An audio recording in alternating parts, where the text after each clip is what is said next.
So I thought I would take just a few minutes and explain why you should never plan on anything if you're flying standby. So my father has worked for American Airlines since before I was born. And anytime we've traveled anywhere that requires flying, we've always flown standby. And I was a lot older than I probably should have been before I realized that that's not how everyone else flies. I just assumed that the normal way everyone flew was you get up before the sun comes up, you get on the 5 o'clock flight, you go to Dallas, because you have to go through Dallas to get to anywhere in the world, and you may or may not make it there. You spend the whole day getting bumped from flight to flight to flight, and eventually maybe you make it. I just assumed that that was how it worked for everyone. Let me just take a moment to explain how non-rev travel works if you're not familiar. So in the simplest terms, the way non-rev travel works is, let's say there is 100 seats available on an airplane, and the airline sells 99 tickets. Then there's that one seat left over. You can get on that seat and you can fly. Of course, that's the simplest term, and that's never the way it happens. And there's also usually many people on the list waiting on standby.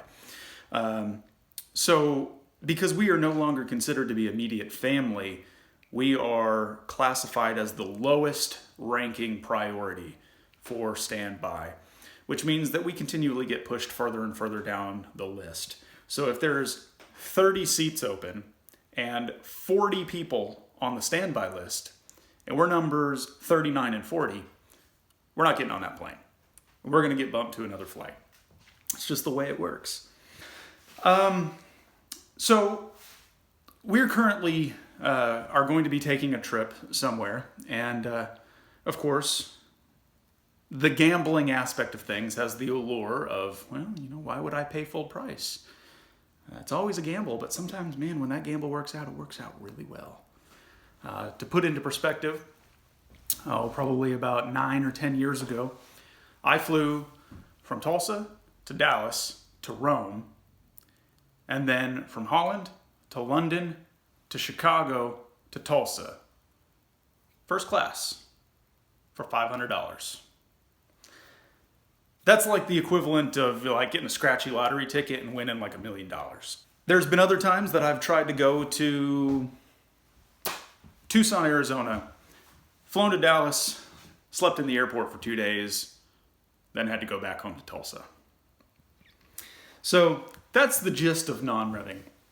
But as I said, we're going to be taking a trip. And so, of course, we decided to non-rev to play the gambling game. And as of last night, all the flights looked really good.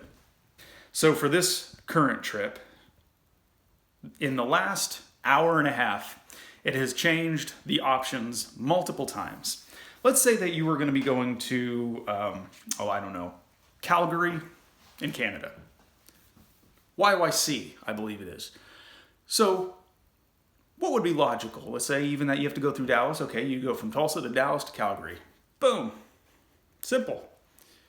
Well, then all of a sudden all the flights from Tulsa to Dallas are booked up because Dallas is the headquarters and Tulsa is the maintenance headquarters. And so that leg is actually like the hardest leg to non-rev in the world.